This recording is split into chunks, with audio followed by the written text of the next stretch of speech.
하나님 말씀 봅니다. 누가복음 1장 80절 말씀입니다. 신약성경 88페이지 누가복음 1장 80절 말씀 제가 봉독해 드립니다.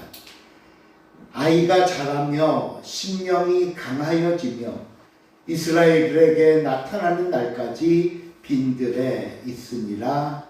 아멘.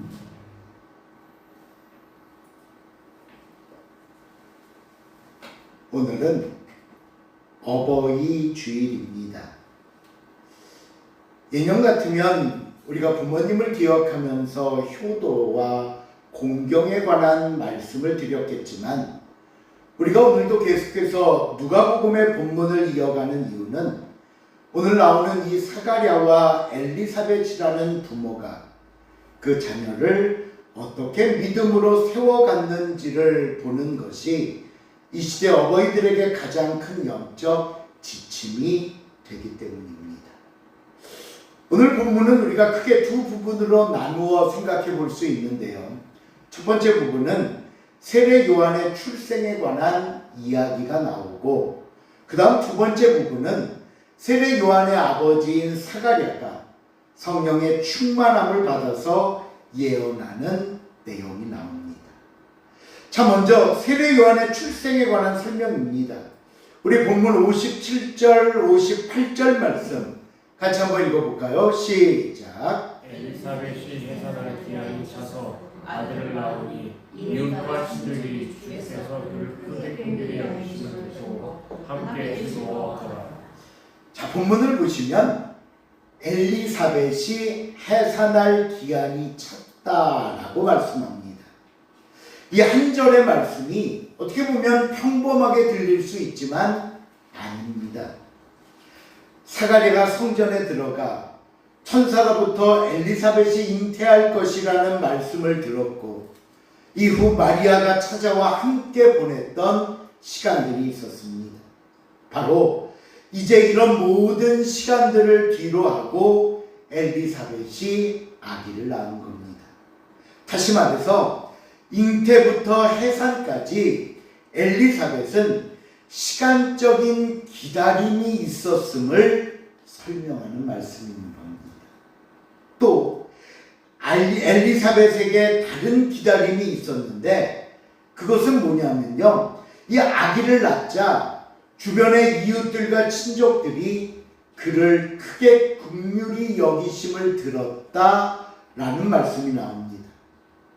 우리가 지난번에도 설명해 드렸지만 이 사가랴와 엘리사벳에게는 자녀가 없었습니다. 그리고 더 이상 자녀를 소망할 수 없을 정도로 많은 나이가 되었습니다. 당시 불임은 죄의 결과라고 믿었기에 아이를 갖지 못한 본인이나 그런 부부를 바라보는 주변 사람들이 볼 때 그것은 수치였고 아픔이었던 겁니다. 하지만 엘리사벳이 아이를 잉태함으로 이 모든 수치와 아픔과 괴로움을 씻을 수 있었습니다. 그런데 보세요. 잉태는 했지만 아직 아기를 낳은 것은 아니잖아요. 그렇죠?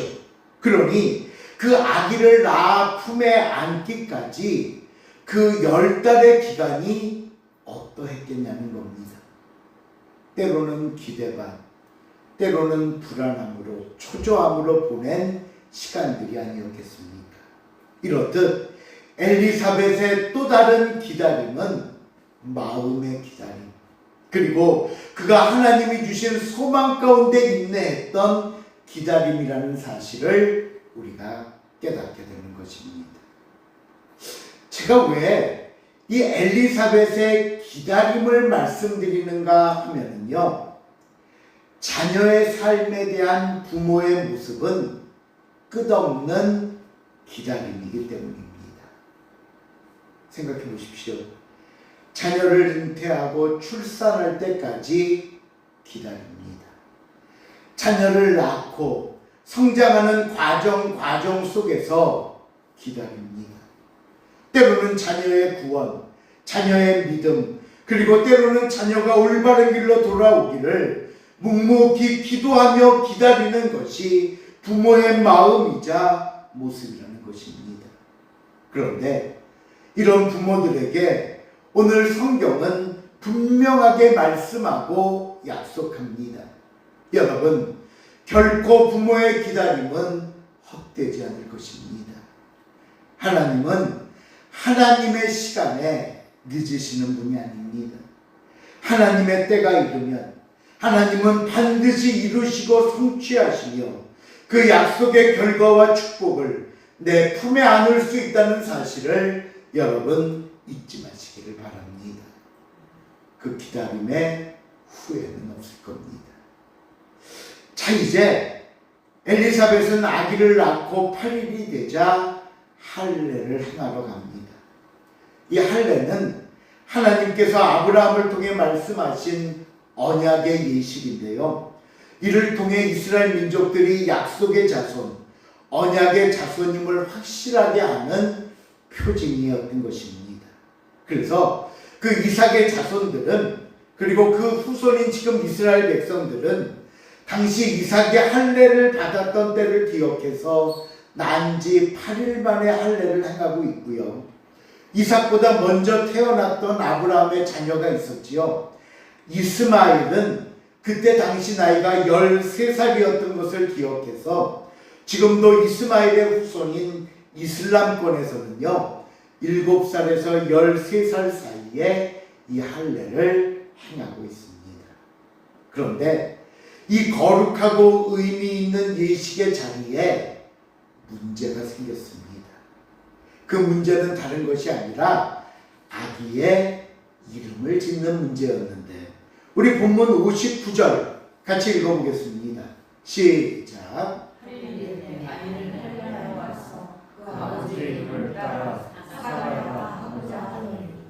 사람들은요, 이제 아기의 이름을 아버지의 이름을 따라 사가랴로 짓는 것이 어떻겠느냐라고 말했다는 거예요. 이 당시 유대 문화권에서 아버지나 또는 할아버지 또는 윗대 조상들의 이름을 이어받는 것은 자연스러운 관습이었습니다. 그런데 이 이야기를 들은 어머니 엘리사벳이 뭐라고 대답을 하냐면요, 그 다음 60절에 보니까 그 어머니가 대답하여 이르되 아니야 요한이라 할 것이라 하매. 요한이라 하겠다는 거예요. 이 요한이라는 이름의 뜻은 하나님은 은혜로우시다라는 뜻입니다. 하지만 이 요한으로 이름을 짓는데 이 이름이 중요한 이유는 다른 데 있는데요.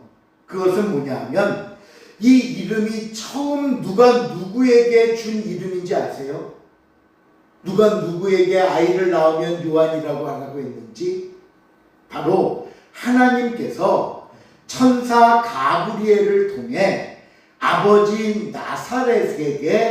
사가랴에게 주신 이름 아닙니까? 그렇죠? 하지만 이런 사실을 알 수 없었던 사람들은 다시 한번 사가랴라는 이름을 고집하면서 이번에는 아버지인 사가랴를 찾아봅니다. 그래, 엘리사벳은 잘 몰라서 그럴 수 있어. 하지만 아버지 사가랴는 우리 가문과 문화와 전통을 잘 알 수 있으니 그 아버지의 이름을 따라 짓는 걸 허락할 수도 있을 거야 라는 기대감을 가지고 사가랴를 쳐다봅니다.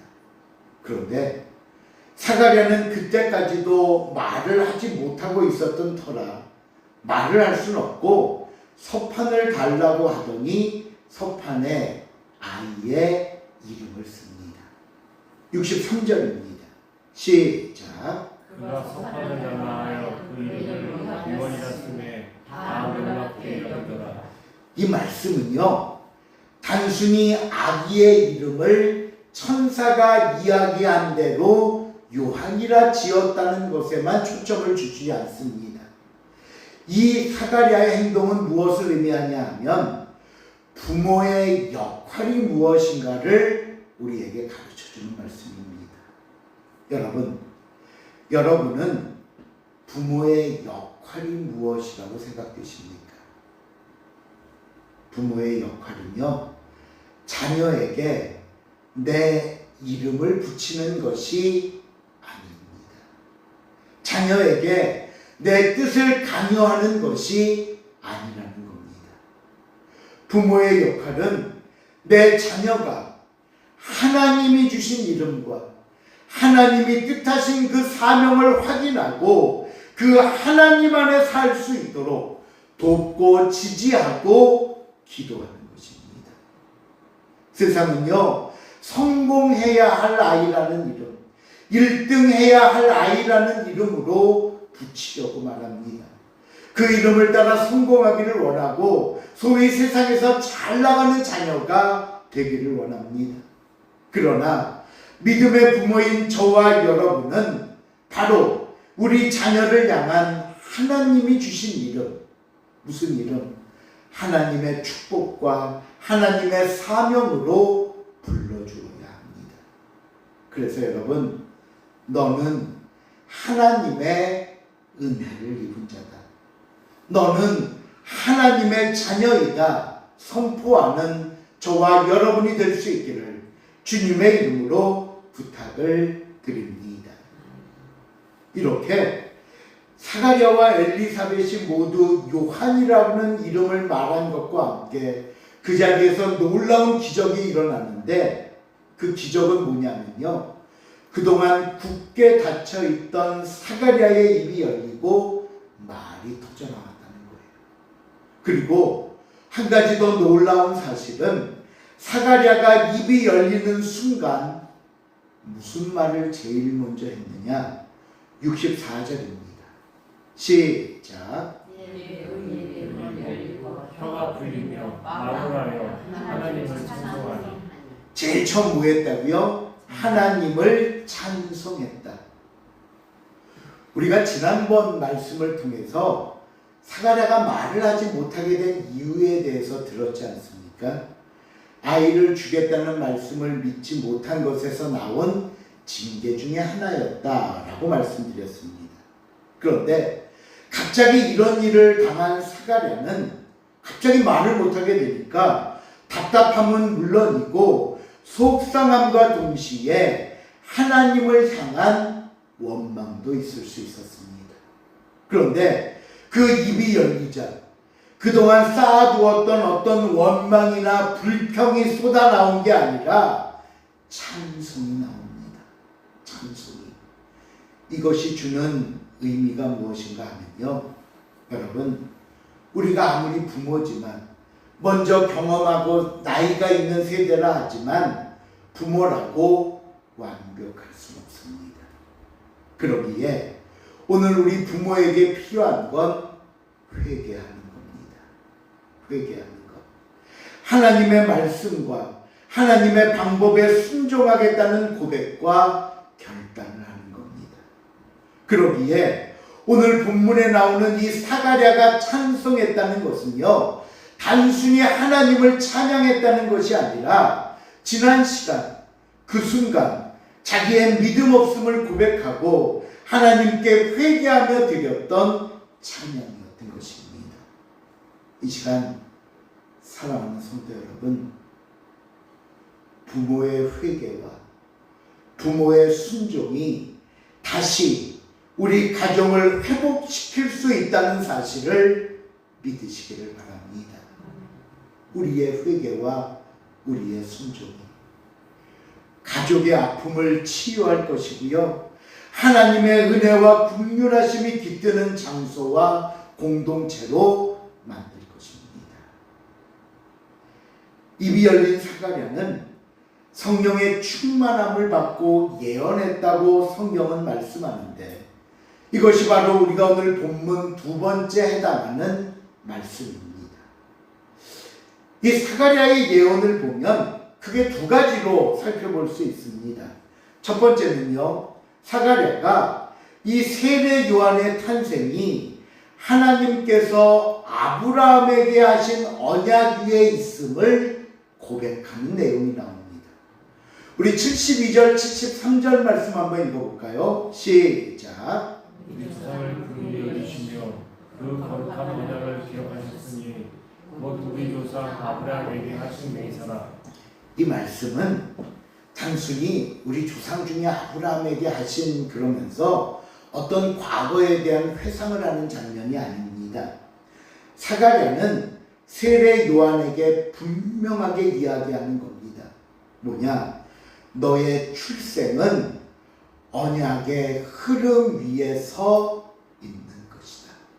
다시 말해서 하나님께서 아브라함에게 하신 약속을 너를 통해 펼치실 것이고 너를 통해 이루실 것임을 축복하는 겁니다. 우리가 우리 자녀에게 어떤 말을 해줘야 할까요?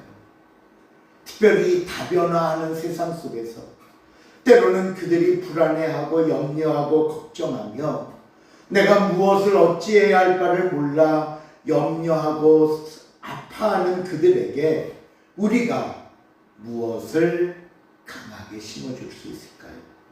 여러분, 오늘 저와 여러분이 자녀에게 해주어야 하는 말은 바로 이것입니다. 너는 하나님의 자녀다. 너의 모든 시간은 하나님의 계획하심 아래 있다. 하나님께서 너를 책임지실 것이다. 그래서 제가 종종 드리는 말씀이 있죠. 우리는 이미 뭐가 보장된, 승리가 보장된 싸움을 하고 있는 겁니다. 물론 순간의 고난이 있습니다. 순간은 생사를 넘나드는 아픔과 절망의 시간이 온다 할지라도 우리의 모든 마지막은, 우리 자녀의 마지막은 승리라는 사실을 잊지 마시길 바랍니다. 왜요? 그들의 삶을 하나님이 계획하셨고 하나님이 이끄시고 하나님이 마무리하시는 승리의 자리에 서 있기 때문입니다. 그러기에 하나님을 믿고 오늘 나의 자리에서 최선을 다하십시오. 하나님을 의지하고 동행하며 나아가십시오. 하나님은요, 여러분을 약속이 성취되는 축복의 길로 인도하고 계시기 때문입니다. 두 번째, 사가랴는 예언을 통해 세례 요한의 정체성과 사명을 일깨워 주는데 76절, 77절 말씀입니다. 또 같이 읽어볼게요. 시작. 이하여 내가 지극히 높으신 이의 선지자라. 일컬음을 받고 주 앞에 서서 가서 그 길을 준비하여 주의 백성에게 그의 사업으로 말미암아 구원을 알게 하니. 세례 요한의 정체성을 확립하고 요한의 사명을 부여하는 게 어떤 구절인가 하면요, 너는 지극히 높으신 이의 선지자다. 이게 너의 정체성이고 이게 너의 사명이다. 아들을 향한 아버지의 이 말씀이 평생 세례 요한의 삶을 지탱하는 힘이 되었습니다. 여러분, 나중에 보면요, 세례 요한이 광야에 나가 메뚜기와 석청을 먹으며 외로운 사역을 감당할 때, 또 그가 감옥에 갇혀서 한순간 흔들리면서 예수님을 향해 오실 그이가 당신입니까? 아니면 내가 다른 사람을 기다려야 할까요? 라며 마음이 흔들렸던 그 순간에도, 또 헤로디아의 일로 말미암아 목을 내놓아야 하는 가장 힘들고 절박한 그 마지막 순간에도 세례 요한이 이 모든 걸 감당하고 지탱할 수 있었던 힘은 나는 지극히 높으신 이의 하나님의 선지자라는 자신의 정체성이 마음 깊은 곳에, 삶의 깊은 자리에, 신앙과 사명 앞에 깊게 뿌리내리고 있었기 때문입니다. 오늘 우리의 자녀들에게 이 말씀을 들려주십시오. 너는 세상이 감당하지 못하는 하나님의 사람이다. 너는 하나님의 사람이다. 자녀들이 불안하고 흔들리고 의지할 무엇인가를 찾고자 할 때 이 말씀이, 이 나의 정체성이, 이 나를 향한 하나님의 약속과 축복이 평생 내 자녀를 지탱하고 앞으로 나아가게 하는 힘이 될 수 있을 것입니다. 그러므로 이 시간 우리 자녀들에게도 덧붙여 말씀합니다. 여러분, 우리는요, 부모님의 사랑, 부모님의 염려, 부모님의 돌보심 아래 오늘까지 올 수 있었던 겁니다. 또 저와 여러분은 부모님의 기도 위에 서 있는 자녀들입니다. 그 기도가 저와 여러분을 오늘 이 시간 여기까지 이끌어 왔고요.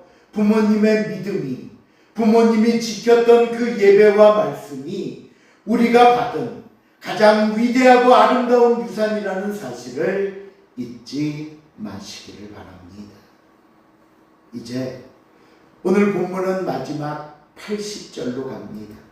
우리 80절 말씀 한번 같이 읽어볼까요? 시작. 아이가 자라며 신령이 강하여지며 이스라엘에게 나타나는 날까지 민들에 있습니다. 이 한 절 말씀은 세례 요한의 유년기와 청소년기를 어떻게 보냈음을 압축해서 하는 말씀인데요. 여기서 누가는 세례 요한의 성장을 대해 두 가지를 언급합니다. 하나는 아이가 자랐다는 것, 또 다른 하나는 심령이 강하여졌다는 것. 아이가 자랐다는 건 뭘 의미할까요? 육체적인 성장을 의미하겠죠. 몸이 성장했다. 그러면 심령이 강하여졌다는 말씀은 그것은요, 영적인 성장을 말합니다. 심령이. 세례 요한은 육체의 성장과 함께 영적인 성장과 성숙도 함께 일어났음을 설명하는 말씀입니다. 이것이 건강한 성도의 균형입니다. 보세요. 육체로 비유되는 세상에서의 성장과 성공도 중요합니다. 성공해야죠. 성장해야죠. 하지만 영적인 성장과 성숙이 동반되지 않는다면 그것이야말로 세상만을 따르는 성장이고 세속적인 축복만을 바라보는 성공이라고 말할 수 있을 것입니다. 여러분, 물론 세상에서 열심히 사십시오.